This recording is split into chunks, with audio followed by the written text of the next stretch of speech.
자, 오늘은 여러분들에게 아주 귀하고 중요한 말씀을 증거하고자 합니다. 어제네요. 어제 토요일날 새벽 예배를 통해서 또 아주 은혜롭고 이 시대에 꼭 우리가 드려야 될 귀한 말씀을 또 전해주셨습니다. 토요일날 지금 로비에 전했던 말씀이 CD로 제작이 되어서 비치가 되어져 있습니다. 오늘 예배를 마치고 하나씩 픽업하셔서 꼭 같이 오늘 말씀과 같이 들으시고 꼭 이 시대에 여러분들이 어떤 영적인 그런 무장하고 이 마지막 때의 성도의 삶을 준비하고 살아야 될 것인가 하는 그 하나님의 말씀과 그 사랑의 겉면으로 꼭 듣고 마음에 새길 수 있는 시간이 되기를 바랍니다. 오늘은 마태복음 24장에 있는 전체 내용을 오늘과 또 다음 주에 두 번으로 나누어서 여러분들에게 전체적인 내용을 강해식으로 또 말씀을 증거할 것입니다. 특별히 마태복음 24장은 작은 계시록이라 그래가지고요, 매우 중요한 의미를 가지고 있습니다. 마지막 때 벌어질 일들을 주님께서 직접 계시의 말씀으로 당시의 세대로부터 지금의 이 세대까지 우리가 무엇을 기억하고 무엇을 준비하고 또 무엇을 경계해야 될 것인가 하는 것들을 구체적으로 그러나 그 암시적으로 오늘 본문 말씀 속에 다 담아 놓으셨습니다. 그래서 그것을 우리가 잘 보화를 땅속에서 캐내는 그런 심령으로 오늘 이 말씀을 들으실 때 그것이 여러분들을 살리시고 그것이 여러분들을 지키시는 능력이 될 것입니다. 많은 분들이 종말론 그러면은 거의 노이로제 반응을 보이시는 분들이 많습니다. 또 무슨 사이비 이단 그런 사상이 아닌가 그러면서 거기에 대해서 굉장히 그 반응을 부정적으로 민감하게 하시는 분들이 많아요. 그것도 또한 이해할 만한 것이 이 시대의 사단이 그와 같은 말씀이 증거되지 못하고 그와 같은 말씀으로 우리가 귀담아 듣지 못하도록 이미 우리에게 역사했기 때문에 그런 현상이 나타나는 것은 당연합니다. 그러나 오늘 본문 속에서 마태복음 24장에서 마지막 때가 되면은 가장 두드러지게 나타나는 현상 중에 하나가 미혹의 영이라고 했습니다. 미혹의 영. 그 미혹의 영이 우리를 속여서 진짜 이 시대에 우리가 가장 들어야 되고 이 시대에 우리에게 가장 중요한 그런 능력의 메시지가 증거되지 못하고 받아들여지지 못하도록 이미 선수를 쳐서 다 봉해놔 버렸다는 거죠. 그것이 바로 미혹입니다. 속인 거예요. 우리가 그리고 그것에 속은 겁니다. 그러나 이 말씀을 성경 안에서 정말 잘 듣고 준비하는 자에게 마지막 때 복이 있을 것입니다. 그래서 그냥 우리가 흔히 경계하는 것은 이 사이비 이단 사상을 갖고 있는 종말론, 특별히 시한부 종말론이 그동안에 많은 문제를 일으켰습니다. 그러나 성경이 말씀하고 있는 종말적인 그 사고는 뭐냐면요, 종말적인 신앙과는 건전한 종말 사상을 이야기합니다. 건전한 종말 사상. 즉 그 안에 마지막 때에 우리에게 축복과 계시와 또 우리에게 길을 제시하는 그러한 계시의 말씀, 그것은 우리를 사랑하시고 축복하시기 위해서 그렇다는 거죠. 그것이 우리에게 위협이나 두려움이나 또는 우리에게 하드한 시간들을 갖게 하기 위해서 그것들을 주셨다는 것이 절대 아닙니다. 이것은 저희에게 심판의 잣대가 될 것이나 이것은 너희에게는 축복의 메시지가 될 것이라는 것이고 듣고 순종하는 자들에게는. 그래서 오늘 너무너무 중요하고 능력 있는 마태복음 24장 말씀을 요한계시록 말씀과 같이 맞춰가면서 오늘 말씀을 여러분들에게 증거하고자 합니다. 무조건 노이로제 반응 보이지 마시고 그렇습니다. 지금 이 순간이 우리 인생의 마지막이다 생각하고 사는 것이 가장 지혜로운 성도입니다. 왜냐하면 우리네 인생, 이 땅에서 사는 이 인생밖에 우리가 주님을 만날 수 있는 시간을 준비할 수 있는 시간은 없습니다. 이 시간이 전부예요. 이 시간. 그런데 이 시간이 여러분 보장받은 사람이 있습니까? 나는 60, 나는 80이라고 보장받은 분 계시냐고요. 언제 끝날지 모릅니다. 그렇기 때문에 지금 이 순간이 이 영생을 준비할 수 있는 마지막이다 라는 그런 아주 심각한, 아주 세리어스한 생각을 가지고 준비하는 사람이 가장 지혜로운 성도라는 거죠. 내 인생에는 그런 일이 없어. 내 인생에는 절대 이 세상에 종말 같은 건 없을 거예요. 그것은 구체적으로 주님이 이 땅에 오셔서 일어날 그런 종말을 이야기하지만요. 우리는 그것을 보고 가야 되지만 사실 건전한 종말론적인 우리 신앙과는요. 지금 이 순간 아주 미세하고 아주 세밀한 우리 삶에서 그 종말론적인 신앙관을 가지고 있는 것이 매우 중요하다는 것입니다. 네. 그렇기 때문에 이 나태한 생각과 또 이것이 나와 상관없다는 생각을 가지고 있는 성도들은요, 이 땅에 살아가면서 수치하게 되십니다. 그리고 나태하고 게으르게 되고 말씀과 상관없이 살고 전혀 하늘나라와 상관없이 땅의 백성으로 살게 되는 그런 어리석은 자의 삶을 살게 된다는 거죠. 이것이 미혹받은 자들의 모습입니다. 절대 종말은요, 우리 인생 가운데 옵니다. 와요. 왜냐하면 우리는 죽기 때문에 그렇습니다. 그 죽기 전까지가 우리 인생에서의 종말입니다. 준비할 수 있는 시간이에요. 그런 마음을, 중심을 가지고 오늘 이 말씀을 듣는다면 여러분들의 인생이 달라져 버립니다. 그리고 주님을 만나는 날 반드시 실족하거나 실패하지 않는 인생 될 것입니다. 오늘 이것을 권면하기 위해서 이 말씀을 증거하는 줄로 믿습니다. 자, 주님의 제자들이 주님께 세상 끝날에 어떤 일이 벌어질 것인가 에 대해서 마태복음 24장을 시작하면서 질문을 했습니다. 그랬더니 주님께서 24장 전체의 내용을 가지고 세상 끝날에 마지막 때에 벌어질 일들을 구체적으로 설명을 해주셨어요. 그런데 제일 처음에 머리를 여시는 말씀이 뭐였냐면은 많은 자들이 미혹을 받겠다고 했습니다. 미혹. 마지막 때에 나타나는 역사는요, 미혹입니다. 미혹. 첫 번째로 여러분들에게 증거하고 싶은 말씀이 이 세상이 어두워지고 주님 오실 때가 가까워질수록 세상은 영육간에 미혹당하게 될 것인데 무엇으로 미혹할 것인가? 그것을 오늘 또 살펴보게 될 것입니다. 먼저 그 미혹은 마태복음 24장 4절에 보니까요. 예수께서 대답하여 가라사대 너희가 사람의 미혹을 받지 않도록 주의해라. 처음에는 사람의 미혹으로 세상이 덮여갑니다. 사람의 미혹. 사람을 통해서 미혹시키는 역사가 있을 거라는 거죠.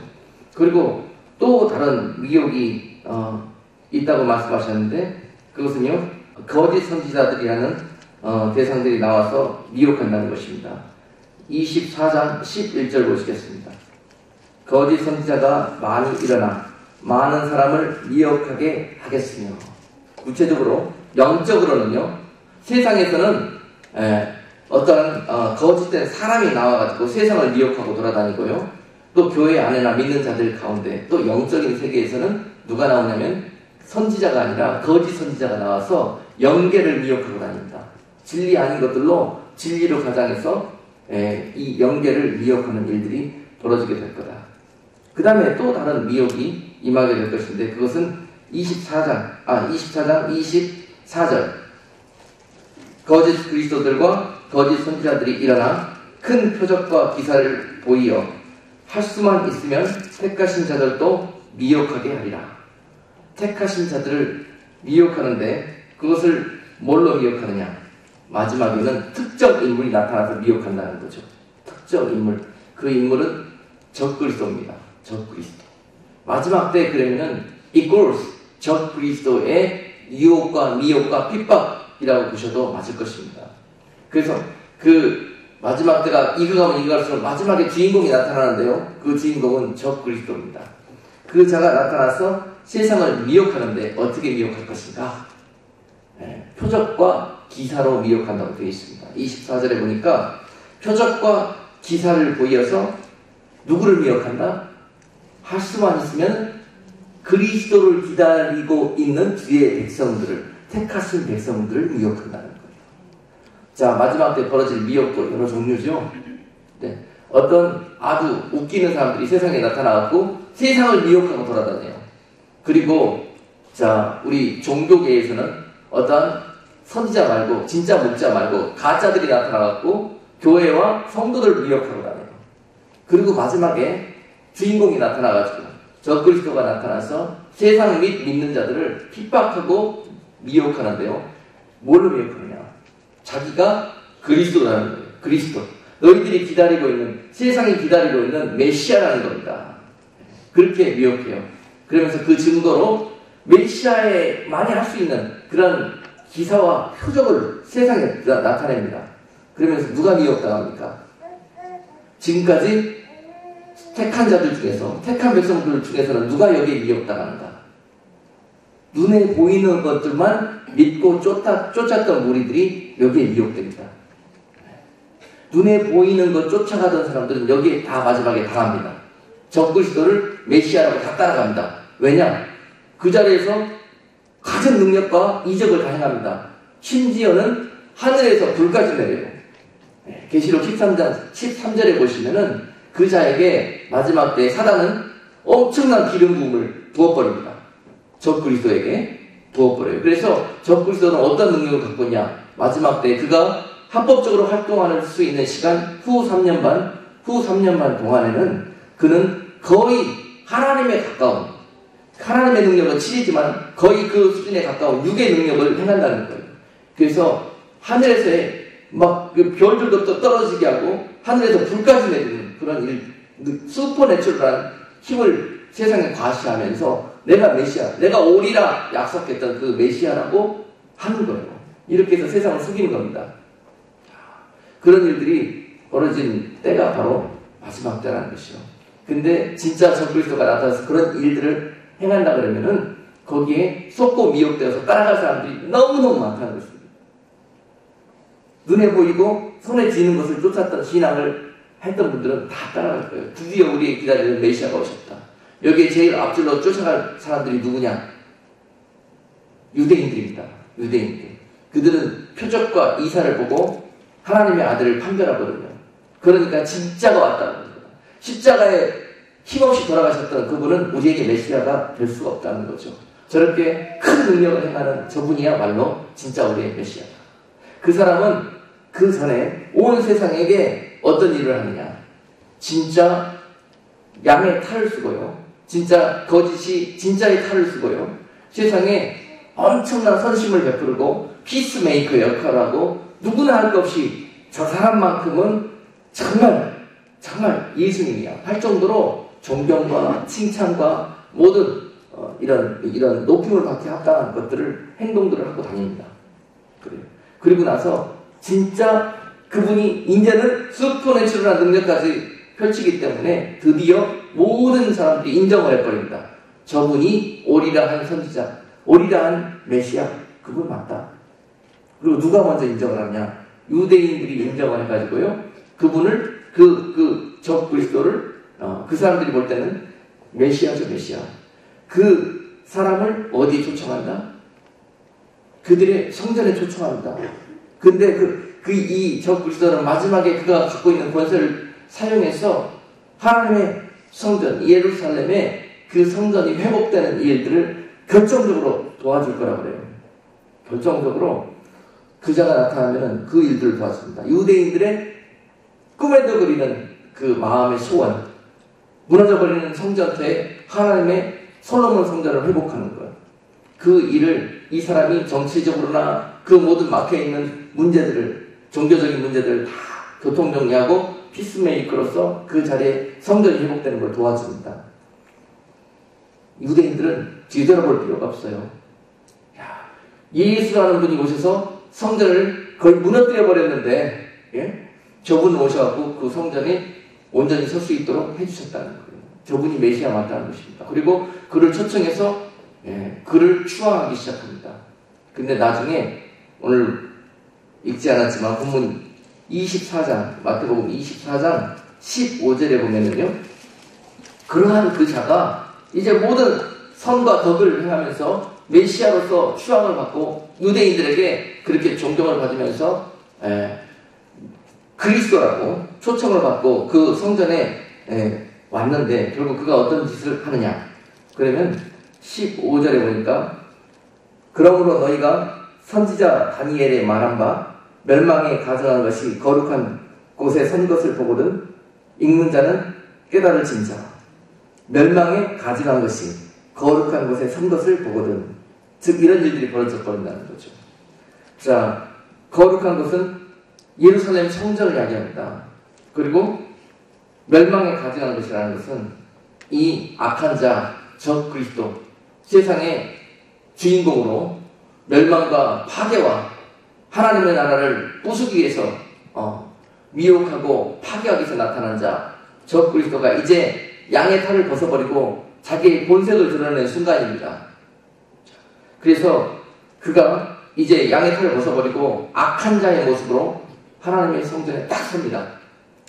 자, 그 순간 그는 믿는 자들을 핍박하고 유대인들을 잡아 죽이기 시작할 거예요. 이미 그 예표는 나타났습니다. 로마 장군 디도가 AD 70년에 예루살렘에 군대를 이끌고 한 6만 명의 군대를 이끌고 입성을 했습니다.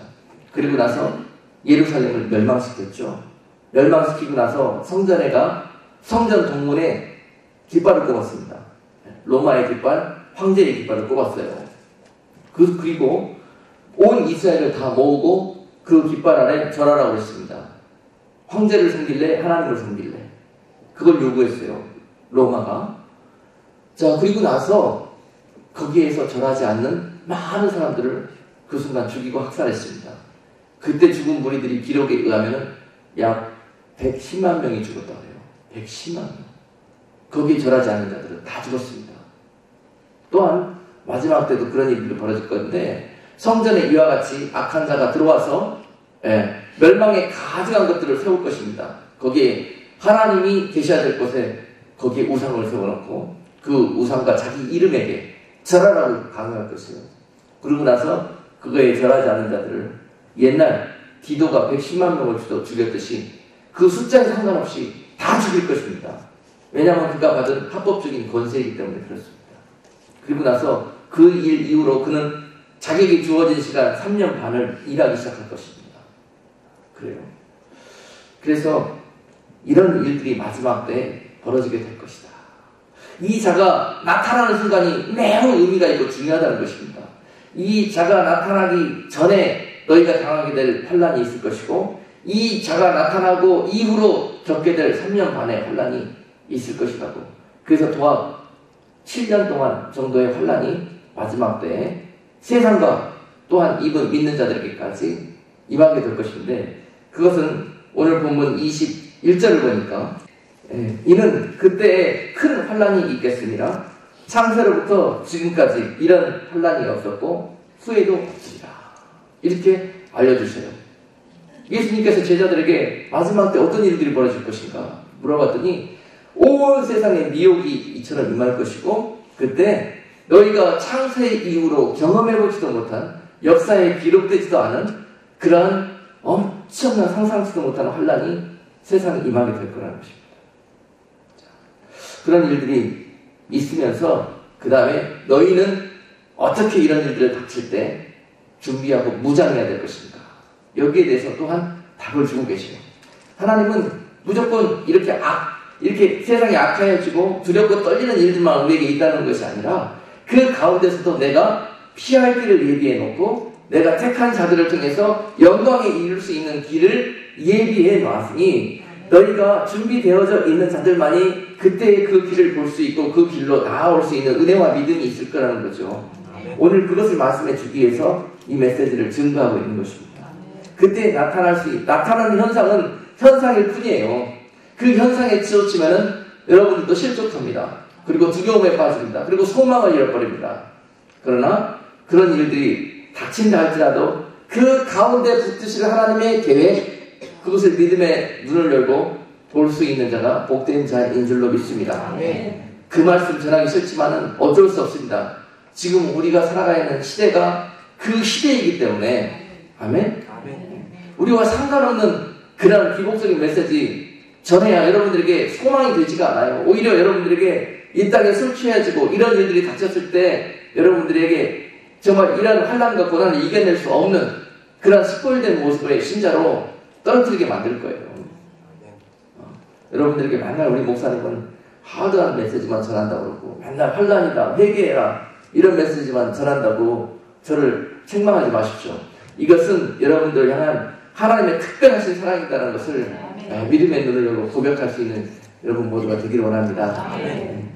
그래서 오늘 말씀을 정리해서 전해드리겠는데요. 이때 7년 동안 임하게 될 환란은 두 종류로 나누게 됩니다. 아까 기준이 누구냐? 그 자가 나타나느냐 나타나지 않는 환란이냐로 정해질 수 있습니다. 그래서 그 자가 나타나지 않으면서 마지막 때 환란이 시작되는 내용을 오늘 본문 마태복음 24장에서 3절 이후 14절까지 기록되어 있습니다. 3절에서 14절까지가 전 3년 반 동안에 이루어지게 될 환란의 그 징조와 현상들이 그대로 기록되어 있습니다. 거기 보면은 우리 같이 한 절씩 한 절씩 리마인드 하는 마음으로 읽어내려가겠습니다. 3절에서 14절까지. 예수께서 감람산 위에 앉으셨을 때 제자들이 종용이 와서 가로되 우리에게 이르소서 어느 때에 이런 일이 있겠사오며 또 주의 임하심과 세상 끝에는 무슨 징조가 있사오리까? 예수께서 대답하여 가라사대 너희가 사람의 미혹을 받지 않도록 주의하라. 많은 사람이 내 이름으로 와서 이르되 나는 그리스도라 하여 많은 사람을 미혹해 하리라. 난리와 난리 소문을 듣겠으나 너희는 삼가 두려워 말라. 이런 일이 있어야 하되 끝은 아직 아니니라. 민족이 민족을 나라가 나라를 대적하여 일어나겠고 처처에 기근과 지진이 있으리니 이 모든 것이 재난의 시작이니라. 그때 사람들이 너희를 환난에 넘겨주겠으며 너희를 죽이리니 너희가 내 이름을 위하여 모든 민족에게 미움을 받으리라. 그때 많은 사람이 시험에 빠져 서로 잡아주고 서로 미워하겠으며 거짓 선지자가 많이 일어나 많은 사람을 미혹하게 하겠으며 불법이 성함으로 많은 사람이 사랑이 식어지리라. 그러나 끝까지 견디는 자는 구원을 얻으리라. 이 천국 복음이 모든 민족에게 증거되기 위하여 온 세상에 전파되리니 그제야 끝이 오리라. 아멘.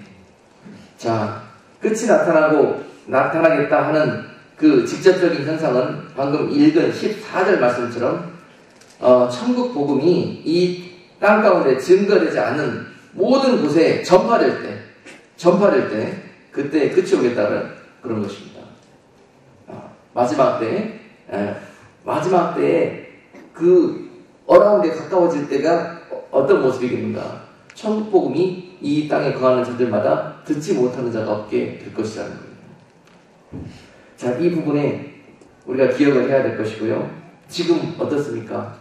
지금 많은 선교사님들 선교 보고에 의하면 이제 미 전도 종족이 얼마 남지 않았다고 그래요. 불과 수십 %. 실제로는 오늘 본문에서는 말씀이 전파되는 것에 기준을 두고 있습니다.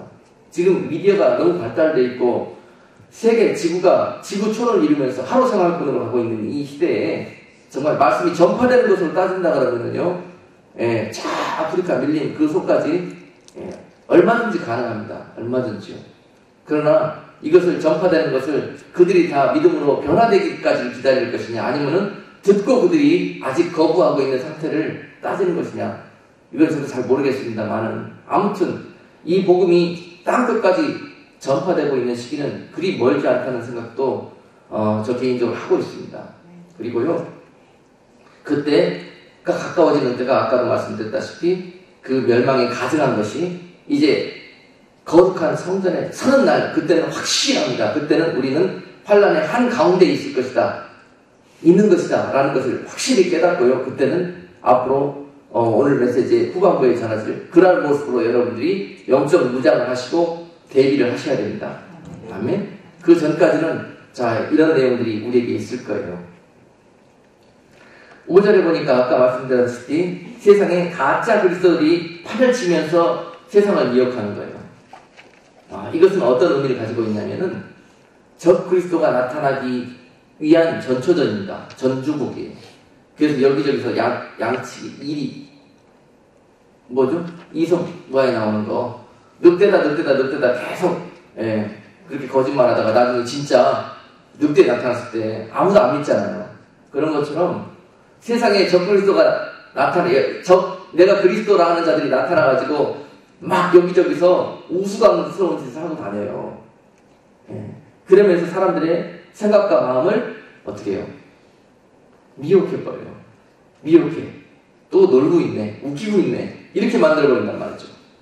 그래가지고 나중에 적그리스도가 살짝 나타난다. 자, 마지막 때 적그리스도가 나타난다고 그랬는데 조심해야지. 많은 사람들이 이런 자세로 눈을 갖고 있으면요, 적그리스도가 나타났을 때 어떻습니까? 딱 포인트를 당하잖아요. 그런데 세상에서 많은 사람들의 그 센스를 둔감하게 만들어버리고 그 마음을요, 아주 느끼지도 못하게 만들어버립니다. 그런 다음에 딱 나타나는 거죠. 그래서 아마도 세상에 자기가 메시아라고 그리스도라고 하는 자들이 많이 나타나는 이유가 아마 그런 이유가 아닐까, 그런 생각을 해봅니다. 그래서 그런 일들이 벌어질 때 가까운 줄 알아라는 거예요. 세상에 자기가 그리스도라고 하는 자들이 많이 나타날 때가 되면은 나중에 알게 될 것입니다. 여러분 주변에도 많이 나타나게 될 거예요. 그러면서 내가 하나님께 기름 부음 받고 내가 그리스도로 이제 그렇게 세상에 보내심을 입었다, 그런 자들이 여기저기서 막 나타나게 될 거예요. 그때는 가까운 줄 알아라는 것입니다. 그리고 6절에 보니까 난리와 난리 소문, 세상에 한마디로 그 적그리스도가 나타나기 전에 있을 전 3년 반 동안의 환란은요, 사회적인 환란입니다. 그리고 세상적인 환란이에요. 말하자면은 이 사회적으로 기후 때문에, 천재지변 때문에, 지진과 또 기후 변화, 이 태풍과 또 모든 하여튼 이 자연 재앙 때문에 당하는 그런 일들이 엄청나게 증가하게 될 거라는 거예요. 이 시대가 되면은. 뿐만 아니라 전쟁이 증가하게 된다는 거예요. 전쟁. 6절에 보니까 난리와 난리 소문이야. 여기저기서 막 질서가 파괴돼가지고 사랑이 식어져가지고 지금까지 잠재되어 있던 전쟁 요소들이 한꺼번에 폭발된다는 거죠. 그래서 여기저기서 나라 안에서는 지네끼리 내전이 일어나서 서로 싸우고, 그 다음에 나라 밖에서는 서로 인접한 나라들끼리 서로 치고받고 싸우고, 이런 일들이 다 벌어진다는 거죠. 그래서 난리와 난리 소문이 일어나고, 7절에 보니까 민족이 민족을, 나라가 나라를, 민족이 민족은 내전입니다. 나라가 나라는 인접한 국가 간의 전쟁이에요. 국가 간의 전쟁과 국내에서 그런 전쟁이 벌어지고, 이런 일들이 도처에서 한꺼번에 폭발적으로 일어나면서 여기에 플러스 천재지변이 곳곳에서 일어나기 때문에 지진과 재앙과 자연재해들이 일어나기 때문에 살맛이 안 납니다. 살맛이. 전쟁이 나면 여러분 얼마나 살맛이 안 나는 세상 되는지 잘 아시죠? 전쟁이 일어나는 순간에 세상은 기근과 공포와 죽음이 닥치게 됩니다. 기근과 질병과 이 죽음의 공포가 임하게 되고요. 거기에 플러스 사회적으로는 이렇게 혼란스러워져서 사람들이 먹을 것이 없고 사랑이 식어졌기 때문에 서로 잡아 죽이고 사랑이 식어지는 그런 시대. 게다가 하늘도 안 도와줘서 날마다 천재지변이, 지진으로 죽고 허리케인으로 죽고 수많은 사람들이 이렇게 죽습니다. 그러니까 사회적으로 또 자연재해적으로 또 군사적으로 또 뭐 정치, 경제 돈은 말라버립니다. 말라버려요. 그래서 여러분들이 정말 뭐 하나 사먹을 수 없을 정도로 그렇게 삶이 피폐하고 어려운 그런 환란이 오게 될 것이라는 거죠. 그러나 이것은 아직 환란이 본격적으로 시작하는 것이 아니라고 합니다.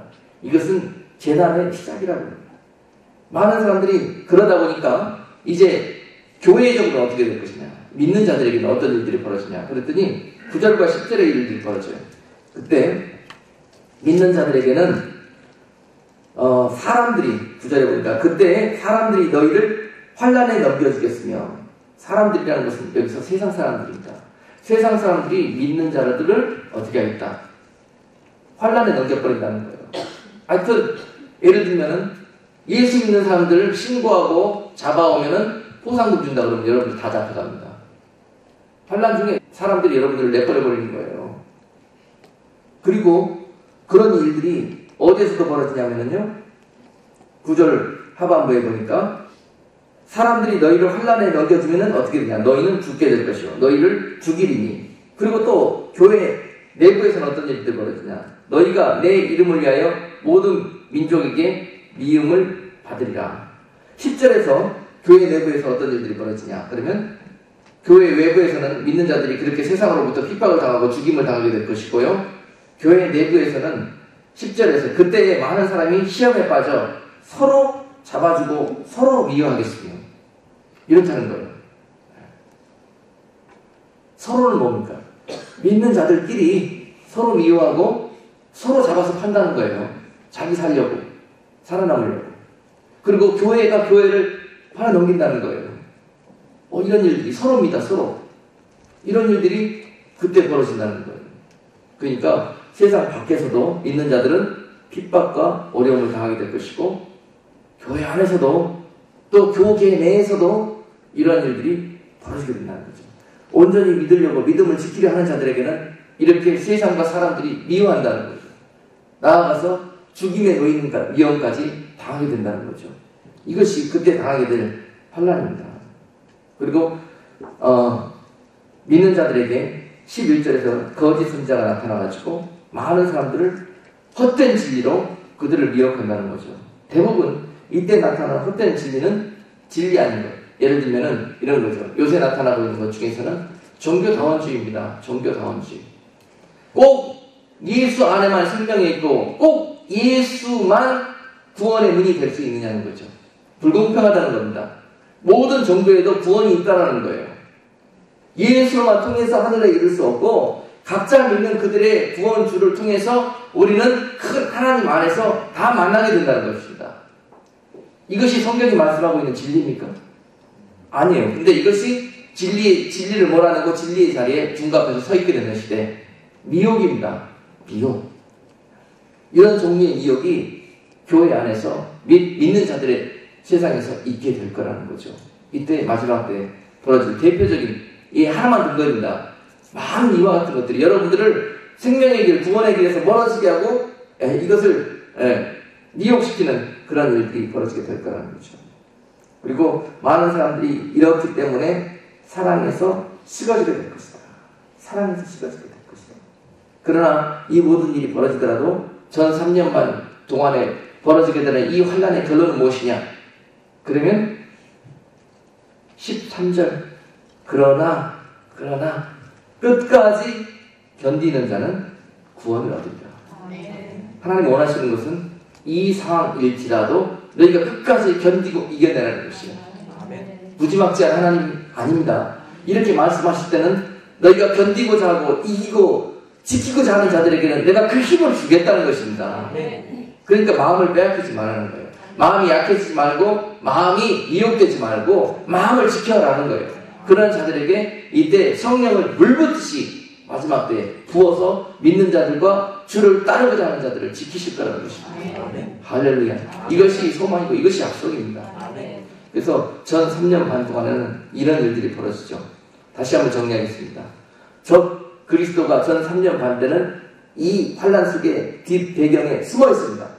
그리고 그가 적 그리스도인지 아무도 모릅니다. 그런데 그는 뒤에서 누구로 가장하고 있다고요? 세계적으로 가장 인자하고 존경받는 사람으로 그렇게 가장하고 있다는 것입니다. 적 그리스도가 전 3년 반에 나와 있어요. 나와 있는데 자기의 진짜 얼굴을 가지고 서 있지 않아요. 그런 시기가 전 3년 반이라고 했습니다. 광명한 천사로 있다가 결국 후 3년 반이 시작되면서 그의 온전한 맡은 바 사역이 시작되면서 그는 적 그리스도로 완전히 폭군으로 바뀌게 됩니다. 하루아침에 그렇게 바뀌게 됩니다. 그리고 세상적으로 당하는 고난은 주로 자연재해와 경제와 군사 또 사회적으로 사람들 때문에 그 다음에 믿는 그런 종교적인 문제 때문에 많은 믿는 자들이 고난을 환난을 당하게 될 것이다. 그러나 후 3년 반이 되었을 때는 어떤 일들이 벌어지냐? 이런 것들 때문에 당하는 고난이 아니라 후 3년 반에는 믿는 것들 때문에요. 즉 뭐냐? 진짜입니다. 이제는 예수냐 노냐를 결정해야 돼요. 예수냐 노냐. 전까지는 초이스가 있었어요. 네가 지키고 싶냐? 그러면은 세상에서 당하는 모든 권익도 유익도 이권도 누릴 수가 없어요. 그러나 그거 버리면 내가 지킬 수 있는 시기예요. 전 3년 반은. 그러나 후 3년 반은 안 돼요. 예스냐 노냐입니다. 노 그러면 죽는 겁니다. 아시겠습니까? 후 3년 만에 일어난 일은 이 적그리스도가 나타나서 예수를 택할래? 아니면 나를 택할래? 둘 중에서 나를 택하지 않는 자들은 다 죽입니다. 그런 시대가 후 3년 반이요. 그러니 어떻게 해야 되겠습니까? 살려면 도망가야 되죠. 그때는 그것이 답입니다. 자, 답은 이따 말미에 다 모아서 말씀드리겠고요. 일단은 자, 그 전과 후가 어떤 차이가 있는지. 그래서 아무튼 그 전에는 어떤 옵션이 있었어요. 내가 그리스도가 세상이 내미는 짐승의 표를 받느냐 받지 않느냐. 마지막 때 대표적인 현상도 마찬가지입니다. 많은 사람들이 이것이 상징적인 의미를 가지고 있는 것이라고 이야기하지만 천만의 말씀입니다. 이것은 구체적이고 현실적인 현물입니다. 실제의 일입니다. 그래서 이것이 세상에 나타나가지고 이것을 받으면 잘 살게 해주고 유익하게 해주고 모든 권리를 주면서 또 이것을 받지 않게 된다면 죽임을 당하는 시대, 짐승의 표. 이것이 전 3년간. 전 3년간 때는 이것을 받든지 안 받든지 이것은 권유사항이에요. 옵션이에요. 옵션. 그러나 이것을 안 받는다면 나는 세상에 누릴 게 아무것도 없어요. 아무것도. 자기가 땅 파고 곡식 키워서 먹고 자기가 학교에도 못 보냈고 어디 가지도 못하고 아무것도 할 게 없습니다. 그냥 그 믿음 지키면서 자기가 스스로 자기 입에 풀칠하고 살아야 돼요. 그런 시대 전 3년 반입니다. 그러나 그것도 후 3년 반 되면 안 됩니다. 안 돼요. 그때 발각이 되면 받을래 안 받을래 해서 노 하면은 죽습니다. 죽습니다. 그것이 차이예요. 전 3년 반과 후 3년 반의 차이. 짐승의 표 입장에서는 그런 차이가 있습니다. 그래서 결국은요, 적그리스도가 자기 시대에 후 3년 반 동안에 등장해가지고, 우리가 계시록 13장 15절과 16절을 읽어볼 필요가 있어요. 계시록 13장과 16절. 13장 15절과 16절. 그가 나타나서 일하는 시대 후 3년만, 그때는 저가 권세를 받아 그 짐승의 우상에게 생기를 주어, 권세를 받았죠? 누구에게? 사단에게 받았습니다. 저가 권세를 받아 그 짐승의 우상에게 생기를 주어 그 짐승의 우상으로 말하게 하고 또 짐승의 우상에게 경배하지 아니하는 자는 몇이든지 다 죽이게 하더라. 제 말이 아닙니다. 말씀에 하나님이 다 기록해 놓으신 부분입니다. 16절에 보니까 저가 모든 자, 곧 작은 자나 큰 자나 부자나 빈궁한 자나 자유한 자나 종들로 그 오른손에나 이마에 표를 받게 하고, 그 부분이죠. 누구나 모든 자나 누구나 빈부 부천 상관없습니다. 누구나에게 다 이 표를 받게 강요한다는 것이죠. 그러나 이것을 거부하는 자들에게는 죽임이 있다는 것입니다. 이것을 받은 자들에게는 살 길을 열어주고요. 이런 일들이 마지막 때 벌어지게 될 거라는 거다. 이런 이야기입니다. 그래서 다시 정리하면 전 3년 반 동안에는 이러한 사항들이 옵션이었지만 후 3년 반에는 그것이 강권적으로 아주 필수적으로 강압적으로 이것이 주어지게 된다는 이야기입니다. 그 다음에 이 모든 것들이 적그리스도가 어떻게 등장하냐, 이 7년 동안에 그가 어떤 모습으로 일하고 다니냐 봤더니요, 예수님이 하셨던 일들을 그대로 모방합니다. 사단은 능력이 있는 것 같지만 스스로 일할 수 있는 능력이 없어요. 다 어떻게 일하느냐 그러면 그가 하늘의 광명한 천사로 있을 때 하나님께서 하시는 일들을 다 보고 그걸 그대로 흉내내고 모방하는 겁니다. 그러는 거예요. 그는 창의적인 존재가 아닙니다. 그래서 그는요, 예수님께서 이 땅에 오셔서 만민들을 구원하시기 위해서 오셔서 하셨던 일들을 그대로 흉내내면서 역할만 반대로 합니다. 이 땅에 와가지고 만인들을 구원하는 게 아니라 만인들을 죽이려고 그 일들을 하는 거죠. 타겟이 달라요. 근데 방법은 예수님이 하셨던 것을 그대로 모방합니다. 예수님이 이제 이 땅에 오셔서 서른이 되실 때까지 세상에서 계셨잖아요. 그러다가 마지막 3년이 되면서 그때 공생의 사역을 시작하셨습니다. 그때 메시아로서의 모든 사역을 시작하셨던 거죠. 사람도 마찬가지입니다. 이미 이 땅에 와 있을 수도 있습니다. 그는 어떻게 해요? 예수님이 세상에서 유아의 모습으로 계셨던 것처럼 이미 이 땅에 사람처럼 와 있어요. 사람으로 와 있으면서 때가 되면 오늘 아까 계시록 13장 15절에서 읽었던 것처럼 그때 사단이가 이제 그의 아들 저 그리스도에게 기름 붓는 때가 있다는 거예요. 능력을 줄 때가 있다는 것입니다. 그때가 일을 시작하는 거예요.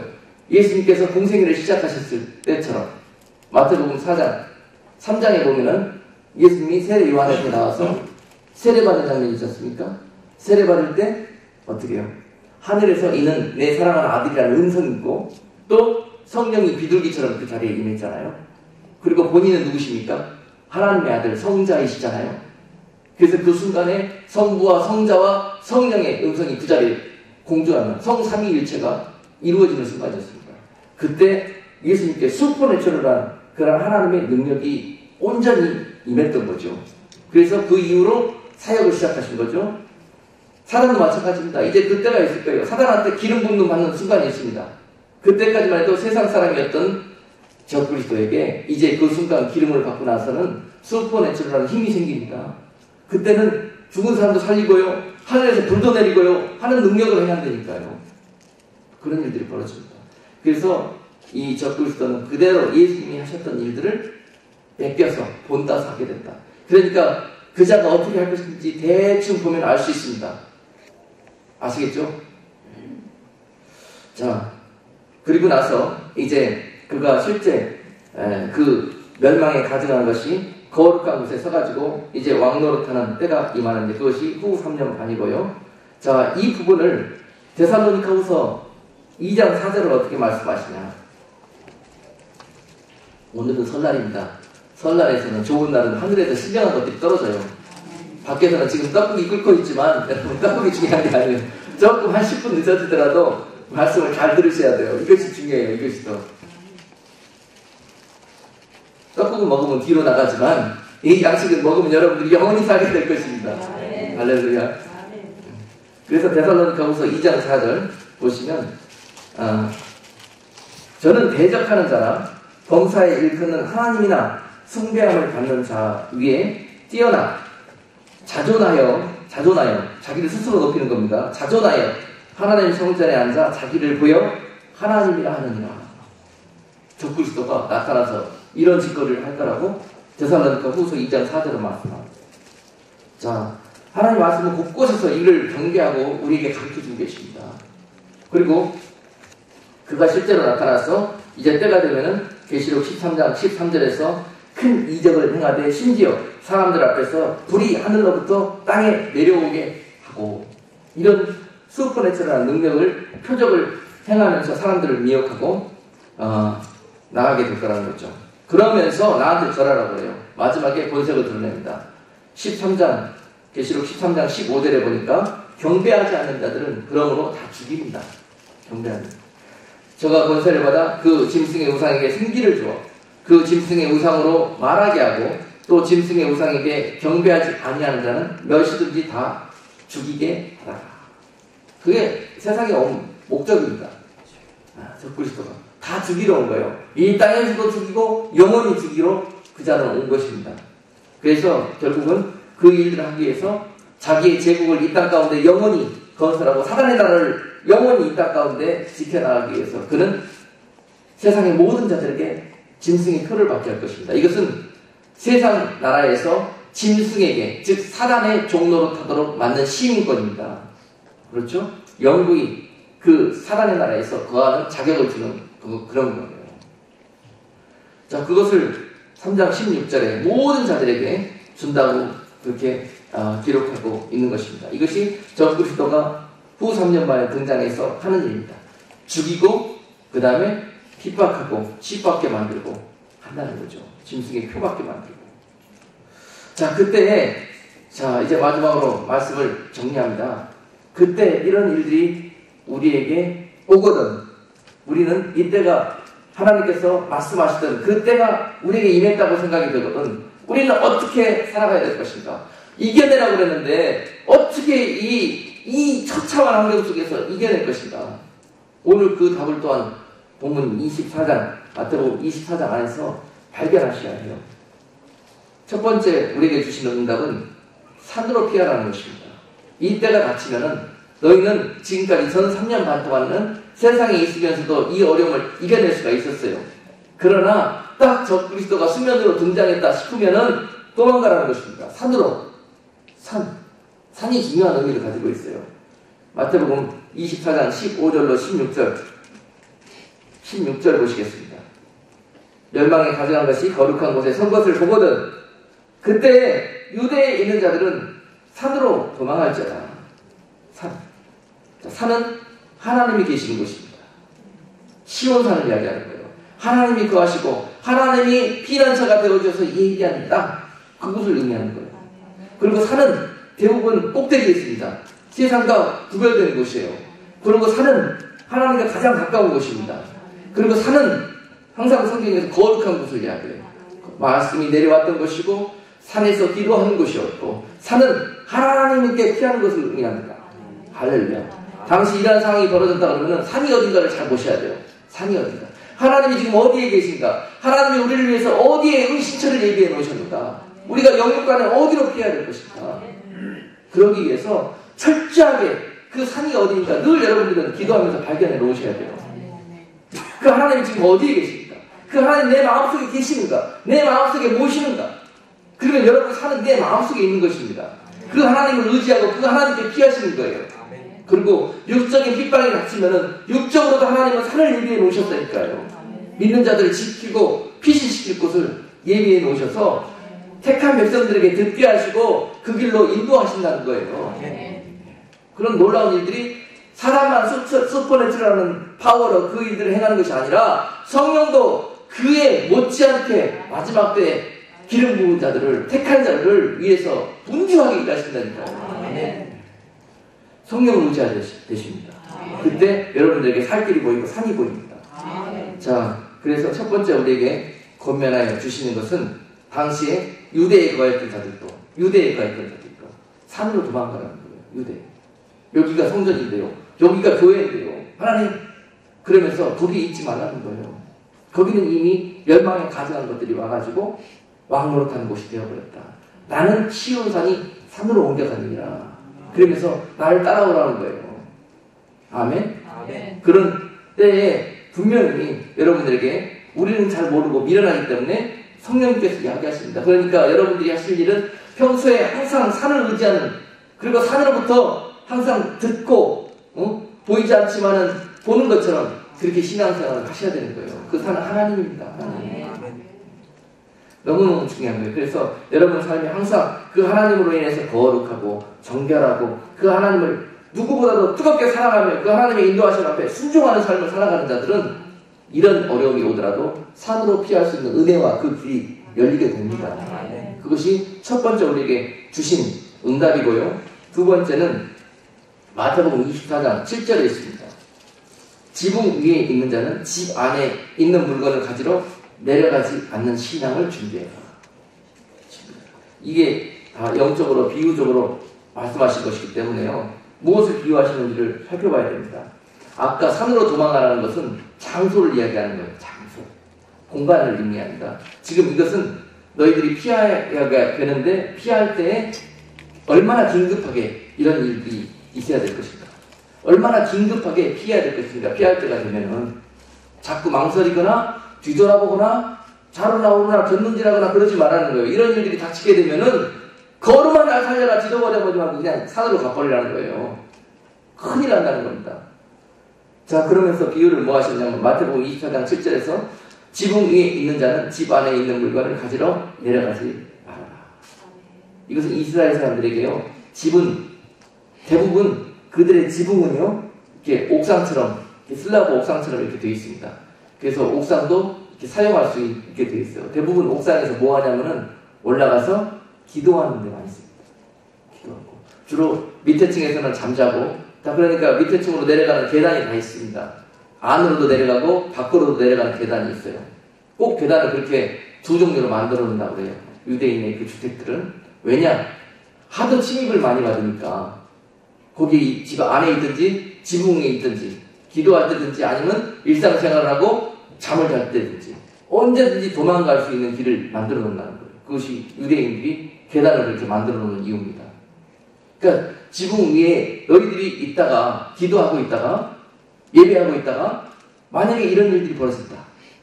그러면 어떻게 하라고요? 계단을 타고 밑으로 내려가지 말라는 거예요. 계단을 타고 밖으로 나가 있는 쪽을 통해서 산으로 즉시 내빼라는 것입니다. 그런 말이에요. 이게. 지붕에 있는 자는 집 안에 있는 물건을 가지러 집 안에 있는 계단으로 내려가지 말라는 거예요. 그만큼 그 마음이 어떻게 해요?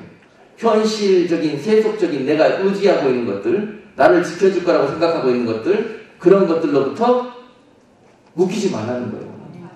네가 비록 갈아입을 옷 없어도, 네가 뭐뭐뭐뭐 필요한 거 없어도 내가 먹이고 내가 입히겠다는 것입니다. 나를 믿으라는 거예요. 할렐루야. 그래서 지금 너희들에게 지붕이 있는 자, 특별히 그 장소를 포인트 했잖아요. 지붕이 있더라도 너희들이 기도하고 있던 순간이라도 그렇게 하지 말라는 거예요. 그렇게 하지 말고 즉시 그 온 마음을 급하게 피해라. 누가복음 17장 32절에서 로세처를 기억하라고 주님께서 말씀하셨어요. 로세처. 이 부분에서는 등장하는 이 엑스트라 인물이 로세처입니다. 로세처. 로세처가 그 멸망받은 소돔성에서 나오면서까지 그 집안에 있는 물건들을 바라보잖아요. 아이고 아까워라. 내가 평생 모은 폐물 저기 다 있는데 저거 갖고 가면은 환난 날에 내가 피할 수 있는 큰 재물이 될 건데 미련이 계속 남아있어요. 그런 거죠. 이때 마지막 때 이것이 여러분들을 죽일 것, 이런 거 생각하지 말라는 거예요. 그때는 온전하게 하나님께 100% 피하라는 것입니다. 그런 것 아무것도 여러분들을 지킬 수 있는 능력이 없다는 거죠. 오히려 여러분들을 죽이는 올무가 될 거라는 거죠. 자, 그래서 세 번째로 우리에게 말씀하시는 것은 마태복음 24장 18절. 마태복음 24장 18절에서 밭에 있는 자는 겉옷을 가지러 뒤로 돌이키는 그러한 신앙을 하지 말라는 것입니다. 밭에 있거든, 너희가 밭에 있거든. 자, 본문 말씀 읽어봅시다. 밭에 있는 자는 겉옷을 가지러 뒤로 돌이키지 말지어다. 중요한 단어가 밭과 겉옷이 나왔죠. 밭. 밭은 교회를 이야기합니다. 은유적으로 교회를 이야기하고 밭은 어떤 사역을 이야기해요. 너희가 교회에 거하거나 또는 이렇게 믿는 공동체 안에서 거한다 할지라도 그럴지라도 겉옷은 뭘 이야기하냐. 너무 삶에 있어서 이스라엘에서 겉옷은 중요한 의미를 가지고 있습니다. 겉옷은 사람들이 여행할 때나 뭐 할 때나 아주 요긴하게 때로는 햇빛을 가려주고 때로는 이불이 되기도 하고 때로는 이것이 내 육신을 지켜줄 수 있는 아주 생활 필수품이에요. 중요한 의미를 가지고 있습니다. 그래서 항상 그들은 겉옷을 놓고 다닙니다. 주변에 필요할 때 그 용도로 사용하기 위해서. 자, 그런데 밭에 있는 자는 또한 아까 7장 말씀하고 거의 비슷하죠. 그 겉옷에 크게 신경 쓰지 말라는 거예요. 너희 주 예수 그리스도께서 너희의 겉옷이 되어주시겠다. 할렐루야. 이것이 믿어져야만이 이걸 버릴 수 있다니까요. 이것이 안 믿어지면 겉옷 가지러 가다가 락갑됩니다. 아멘? 이런 일들이 벌어져요. 그러니까 네가 진짜 무엇을 믿느냐가 그때 판명이 나고요. 이것은 중심이 피할 수가 없어요. 믿는 채 할 수가 없다니까요. 그때는 내가 무엇을 믿는지 이런 환경에 놓여지면은 그냥 낱낱이 다 드러나게 되어 있습니다. 그러니까 예수님께서 너희가 두 마음을 품지 말라고 그러잖아요. 너희 보물이 있는 곳에 네 마음이 있다고 그러잖아요. 다 이때 나타납니다. 무엇이 네가 보물로 생각하고 있는지 다 나타난다니까요. 자, 그래서 네 번째로 우리에게 주시는 말씀 마태복음 24장 19절. 그날에는 아이 된 자들과 젖 먹이는 자들에게 화가 있습니다. 뭘 준비해라? 아이 된 자의 신앙에서 또는 젖 먹이는 자의 신앙에서 머물러 있지 말아라. 아이 된 자는 일전에 한번 여러분께 한 1, 2년 전에 말씀을 증거한 적이 있어요. 아이 된 자는 성도들을 이야기한다고 했죠. 성도들. 어떤 성도들? 말씀을 듣기만 하고 그 말씀으로 우리 심령 속에 들어와서 이것이 믿음의 아들로 나야 되는데 10달 후에 계속 심령 속에 우리 속에 갖고만 있어요. 씨를 받았으면 말씀은 씨잖아요. 씨를 받았으면 이 씨를 안에서 산모가 아이를 키워서 10달 만에 이 아이를 낳듯이 믿음의 아들을 내놓아야 되는데 10달이 돼도 11달이 돼도 12달이 돼도 뱃속에만 있어. 낳지를 못해. 이런 성도들 화 있다는 것입니다. 말씀을 듣고 알기만 하지 행함이 없어요. 전혀. 능력도 없어요. 그냥 교회에서 뿐이에요. 반짝이에요. 세상에 나가서는 저분이 그리스도인인지 아닌지조차 몰라요. 그런 신앙생활을 하는 분들이 아이벤자들입니다. 아이벤자들. 신앙 연수만 10년, 20년, 30년, 50년 자라나지 전혀 그 안에 성숙되어지는 모습이 없어요. 뱃속에 50년짜리 아이 키우고 있어요. 이런 모습. 여러분 산모도 아이 11달 되면 죽습니다. 아이도 죽고 어미도 죽고 죽습니다. 이런 일이에요. 죽은 자입니다. 죽은 자. 생명이 없는 성도예요. 그래서 오늘 아이벤자의 신앙에서 너희는 절대 그러지 마라. 10달이 되면 아들을 낳고 너희가 낳은 믿음의 아들로 주님을 만나게 될 거라는 거예요. 예. 손이 귀한 하나님의 나라에서 정말 믿음의 아들을 떡두껍게 같은 아들을 그냥 줄줄이 낳아가지고 시아버지 만나러 가야 될 거 아니에요. 그리고 세배하러 가야 될 거 아니에요. 오늘 설날인데. 그렇죠? 그래서 또 젖먹이는 신앙이 되지 말라. 젖먹이는 신앙은 교회를 상징한다고 합니다. 교회. 교회에서 이제 성도들을 단단한 음식으로 말씀으로 이렇게 먹이고 훈련시키셔서 이제 흔들리지 않는 그런 성숙된 신앙인으로 교육시켜야 되는데 계속 어린아이들에게 젖꼭지 물리듯이 계속 젖이나 먹이고 달콤한 설탕물이나 먹여서 이빨 다 썩여놓고 아직 어린아이 상태로 그냥 교회가 역사는 10년, 20년, 50년 됐는데도 불구하고 그냥 다 기저귀 차고 있는 어린아이 뿐이 성도예요. 영적으로. 이런 성도는 이때가 되면 화가 있다는 거예요. 그 중에 구원받을 사람 한 명도 없습니다. 그 기저귀 차고 있다가. 다 그 적군에서 따라가든지 아니면 그 환난과 고난 속에서 전부 타협해버리고 간다는 거예요. 이겨내지 못해요. 장성하지가 못했기 때문에. 단단한 것을 먹지를 못하기 때문에 이겨낼 수가 없어요. 이런 자들은 악한 자라는 거예요. 약한 자. 심판받을 자들이라는 거예요. 그러면서 너희는 절대 너희와 너희 교회는 아이된 자의 모습처럼 젖먹이는 자의 모습처럼 그렇게 그 날을 맞이하지 말아라. 준비해라. 단단해지고 성숙되어지고 어떤 허리케인 같은 그런 환난과 그런 위험이 닥친다라고 눈 하나 깜짝하지 않는 그런 믿음의 사람들이 되어져라. 오늘 그렇게 권면하고 있는 것입니다. 계시록 3장 15절로 16절에 보시면 그 라오디아 교회의 모습이 나와요. 라오디아 교회의 모습이 마치 이 아이벤자와 젖먹이는 교회와 성도들의 모습일 것입니다. 뜨뜻미지근하다가 결국 욕을 납니다. 뜨뜻미지근하면 왜 뜨뜻미지근하게 되겠어요? 뜨뜻미지근하다는 것은요, 찬 것과 뜨거운 것이 섞였다는 거예요. 섞여서. 그래서 미지근하게 된 겁니다. 너지 차든지 덥든지 하라는 거예요. 섞이면 안 됩니다. 섞이면 안 돼요. 진리와 비진리가 섞이면 안 되고요. 아멘? 세상과 신령한 것들이 섞이면 안 돼요. 섞이면 이꼴 납니다. 라오디아 꼴이 나요. 혼합주의, 세속주의, 세상의 것들과 하나님의 것들이 섞여서 세속주의라는 그런 기형을 낳고 얼마나 이게 그래서 영적으로 라오디게아 교회 같은 교회들이 섞인 교회, 미지근한 교회, 결국은 어린아이로 남아있는 교회, 젖먹는 성도들로 가득한 그런 교회 모습입니다. 마지막 때 이런 기복주의와 세속주의와 혼합주의와 또 이 종교다원주의 같은 이런 것들이 온 교회와 성도들을 유린하는 것입니다. 이런 미혹에서부터 지켜내라. 오늘 그 솔루션을 주고 계시는 거예요. 자, 이제 마지막으로 마태복음 24장 20절로 21절 말씀 보시겠습니다.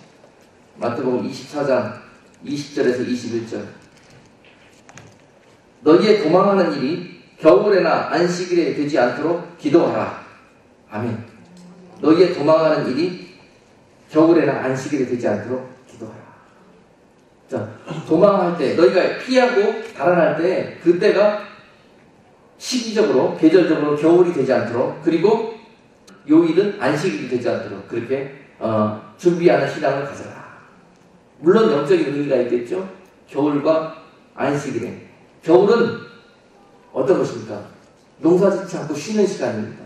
겨울은 추위가 엄습해요. 온 땅이 얼어붙어 있는 시간입니다. 영적으로는 겨울은 어때요, 여러분? 지금 영적으로 겨울인 분 계십니까? 은혜가 마르고 추위와 두려움과 공포에 떨고 믿음의 능력은 전혀 나타나지 않고 생명력도 없고 하는 시기, 영적으로 겨울입니다. 시험과 불평과 걱정, 근심에 휩싸이는 영적 상태, 이것이 바로 영적으로 겨울입니다. 겨울. 이러한 시기에 도망한 일이 발생하면 여러분들에게 절망이라는 거예요. 왜냐하면 도망갈 수 있는 힘이 없어요. 소망이 보이고, 그 할 수 있는 힘이 있어야 순종할 거 아니에요. 순종하라고. 도망하라 그러는데, 성령은 도망해라, 도망하라 그러는데, 아이고, 안 가요. 못 가요. 나 시험 들었어요. 죽이려고 죽여봐요. 이런 모습이 영적으로 겨울이에요, 겨울. 왜요? 교만하다 그렇게 된 겁니다. 교만하다가, 기도하지 않다가 그렇게 된 겁니다. 결국 내 마음속에 은혜가 사라져버려서 이제 내 마음의 밭이 강팍하게 되어지고 단단하게 되어지고, 그렇다면 빨리 갈아엎으십시오. 새롭게 기경하시오. 갈아엎어. 옥토로 다시. 아멘. 마지막 때 이런 좋은 마음의 밭을 갖고 있지 못한다면 결국은 이러한 환난 가운데 여러분들은 실족하게 된다는 것입니다. 절대 여러분들이 그 일을 당할 때 영적으로 겨울 상태에 있지 말아라. 그리고 마지막으로 안식일이 되지 않도록 항상 깨어서 기도하라. 안식일은 영적으로, 자, 유대인들에게 안식일에 있어서는 어떤 율법주의나 형식주의의 대표적인 단어가 될 것입니다. 자, 이 말씀은 구체적으로요, 여러분 성벽공부 시간에 이번 주에 배웁니다. 이번 주에 배울 건데, 이스라엘에게 400년 동안 종교 암흑기가 있었어요. 하나님이 계시지 않았던 그런 영적인 암흑기, 침묵기, 그것을 신구약사의 중간사의 역사라고 합니다. 그런 시대 때 어떤 일이 벌어졌냐면 엄청나게 그 외부의 적들로부터 침략과 노략질을 당해요. 그러다가 하다 안 돼가지고 결국은 이 마카비라는 사람이 유대인이 일어나가지고 독립운동을 했어요.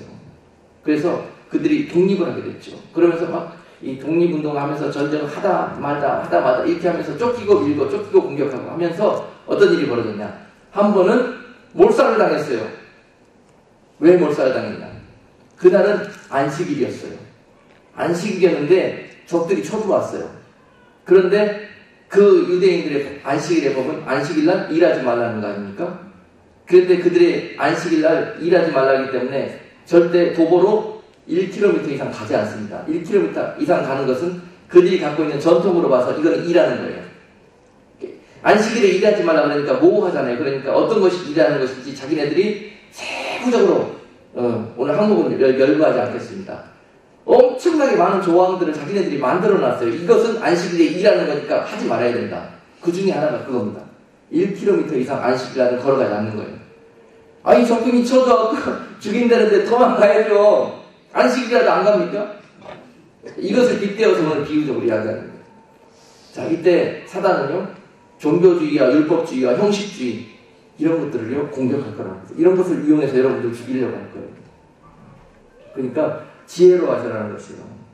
전통에 얽매여가지고 여러분들 틀에 박힌 그 사고방식에 얽눌려 있어가지고 그때 내가 무엇을 해야 될 것인지 그 성령의 인도하심을 받지 못하는 일이 벌어지게 된다고는 여러분들은 피할 수 없다는 것입니다. 그래서 오늘 긴 시간이었지만 우리가 마지막 때 어떤 일들이 벌어지게 될 것이고 구체적으로 어떠한 환난들이 우리들을 괴롭히게 될 것이고 또 그런 일들이 벌어지게 된다면 우리들은 어떠한 모습으로 이 어려움을 피해야 될 것인가 하는 것들에 대해서 영육간에 오늘 우리에게 성령이 길라잡이가 되어주시면서 말씀이 우리에게 그 길을 예비하여 주신 그런 메시지라 생각을 합니다. 여러분 좀 길었지만은 이 말씀이 여러분들에게 굉장히 유익하고 오늘 설날을 맞이해서 가장 영육간의 축복의 말씀이 될 것입니다. 세상에는 앞으로 여러 가지 교회의 모습이 있을 거예요. 잠자는 교회가 있을 것이고 죽은 교회가 있을 것이고 그 가운데서 또 배도에 나가는 교회가 있을 것이고 배도라는 것은 예수를 버리고 세상으로 나간다는 것입니다. 그리고 그렇지만 그 가운데서도 깨어서 계시록의 빌라델피아 교회와 서머나 교회와 같은 그런 모습으로 죽기를 각오하고 죽도록 충성하며 작은 일에 충성하는 그러한 교회의 모습처럼 있는 교회들이 있을 것입니다. 이러한 진짜 교회들과 가짜 교회들이 점점 더 갈리워지는 시대가 그리고 믿는 자들까지도 가짜 것들로 미혹하는 시대가 바로 마지막 시대고 그런 현실은 우리 가운데 한 걸음 두 걸음 더 바짝바짝 가까워 보이는 것 같습니다. 그러므로 오늘 우리가 이 메시지를 통해서 무엇에 경계하고 무엇에 미혹받지 말아야 될 것인지 그리고 우리는 마음의 중심에서 무엇을 품고 정말 기도해야 될 것인지를 명확히 발견할 수 있는 시간이 된 줄로 믿습니다. 기도하겠습니다. 하나님 아버지, 은혜에 감사합니다. 오늘 귀한 생명의 말씀으로 설날을 맞이한 교회 위에 아버지 정말 하늘의 신령한 은혜와 축복을 주신 줄로 믿습니다. 오늘 이 말씀을 붙들고 주님이 예비하시는 그 은혜와 생명 가운데 한 명도 실족하지 않고 모두 다 그 은혜와 영광 가운데 참여할 수 있는 자들 다 되기를 원하오니 성령께서 이 마지막 때를 깨닫게 하시고 깨어있게 하시며 아버지 또한 세월을 아껴서 성령의 충만한 그러한 은혜를 누릴 수 있는 교회와 성도들 되게 해 주옵소서. 마지막 때에 주께서 찾으시는 교회, 주께서 칭찬받는 그러한 성도들 다 되게 해 주옵소서. 예수 그리스도 이름으로 감사하며 기도하옵나이다. 아멘.